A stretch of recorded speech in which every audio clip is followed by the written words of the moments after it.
Hi hello friends, welcome back to my channel. So Yashmi eliminate అయినట్టుగానే తెలుస్తుంది. ఎందుకంటే ఇక్కడ ఏంటి అంటే అక్కడ షూటింగ్ కొంచెం లేట్ అవుతుంది. సండే షూటింగ్ మార్నింగ్ నుంచి ఆఫ్టర్నూన్ వరకు అయితే మనకి సాటర్డే షూటింగ్ అవుతుంది. కానీ ఆల్మోస్ట్ యష్మి ఎలిమినేటెడ్ అని హింట్స్ వస్తున్నాయి. ఎందుకంటే అక్కడ మనకి బజ్ హోస్ట్కి వెళ్తాయి అనమాట. అంటే క్వశ్చన్స్ ఏం ప్రిపేర్ అవ్వాలి, ఇవన్నీ ప్రిపేర్ అవ్వాలి కాబట్టి సో ముందుగానే హింట్స్ అనేటివి వస్తాయి.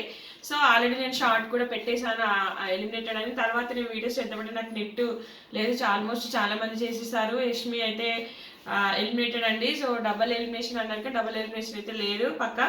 సో ఇక్కడ మనకి ఏంటి అంటే కొన్ని పోల్స్లలో పృథ్వీ యష్మి అనుకుంటున్నాం కానీ ప్రేరణ కన్నా డేంజర్లో నబీల్ అయితే ఉన్నాడండి. సో నబీల్ అయితే కొన్ని పోల్స్లో అయితే వెనుకబడి ఉన్నాడు. అందరేమో నబీల్కి ఓటింగ్ పడుతుంది అనుకుంటారు కానీ కాదండి. ఇక్కడ మీకు నచ్చిన కంటెస్టెంట్స్కి అయితే ఓట్స్ వేసుకోండి. పాపం యష్మి అయితే ఎలిమినేటెడ్. యాక్చువల్గా అమ్మాయి ఎలిమినేట్ అవ్వాల్సింది కాదు. ఇవన్నీ నిఖిల్ విషయంలో కానీ ఇవన్నీ నిఖిల్ ఫ్యాన్స్ అందరూ కావాలని వేరే వాళ్ళకి ఓట్స్ వేసి యష్మిని పంపించేస్తున్నారు ఫ్లిప్ అయిందని చెప్పేసి.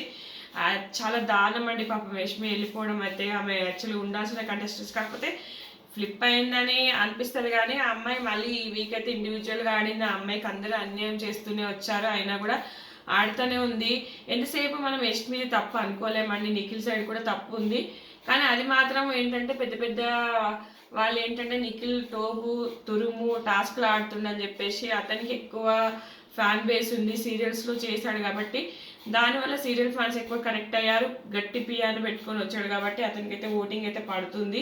సో అతను ఈమె ఉంటే ఇక్కడ ఇది అవుతుందని చెప్పేసి ఈమె ఓట్ చేయడం మానేసారు గౌతమ్ ఫ్యాన్స్ కూడా. ఈమె ఏంటంటే ఒక దగ్గర గౌతమ్ దగ్గర ఫ్లిప్ అవ్వకుండా ఉండుంటే బాగుండేది.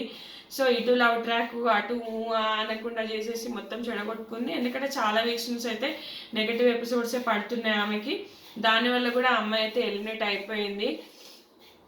ఇంకా తర్వాత పృథ్వీ అనుకున్నా కానీ పృథ్వీకి చెప్తున్నాను కదా నేను, పృథ్వీకి సైలెంట్ ఓటింగ్ అఫీషియల్ ఓటింగ్ అనేది నడుస్తూ ఉంది. సో అతనైతే ఎలిమినేట్ అవ్వలేదు, డబల్ ఎలిమినేషన్ అయితే లేదు. మేబీ ఏమైనా ఉంటే నేను కష్టంగా అయితే మీకు వీడియో అయితే అప్లోడ్ చేస్తాను. ఆల్మోస్ట్ అంతే అండి, కొంచెం ఇంకా టైం పడుతుంది అక్కడ షూటింగ్. కానీ ఇంకా యష్మి ఆల్మోస్ట్ ఎలిమినేటెడ్. ఎందుకంటే ఆల్రెడీ మనకు లోపల ఏవీస్ రెడీ అయిపోయినాయి, పృథ్వీది యష్మిది ఏవీస్ రెడీ అయిపోయినాయి. సో ఇంకా లీస్ట్ ఓటింగ్ అని చెప్పేసి అక్కడ బజ్ దగ్గరికి వెళ్ళి కూర్చుంటారు కదా. సో అతనికి కూడా ముందే ఇన్ఫర్మేషన్ వెళ్తుంది. ఎందుకంటే తను కూడా బజ్ హోస్ట్ కూడా ప్రిపేర్ అవ్వాలి కదా ఇంటర్వ్యూకి ప్రిపేర్ అయ్యి తనని ఏమేమి క్వశ్చన్స్ అడగాలి, ఏమేమి మాట్లాడాలి, తను ఒకవేళ రిప్లైస్ ఎట్లుంటే మనమేం ముందు అడిగేయాలి, ఇవన్నీ కొంచెం ప్రిపేర్ అవ్వాలి, స్క్రిప్ట్ రాసుకోవాలి. కాబట్టి ముందే ఇన్ఫర్మేషన్ అనేది వెళ్ళిపోతుందండి. సో ఇది ఫ్రెండ్స్, ఈ వీడియో నచ్చితే కనుక లైక్ చేయండి, షేర్ చేయండి. Thanks friends, thanks for watching.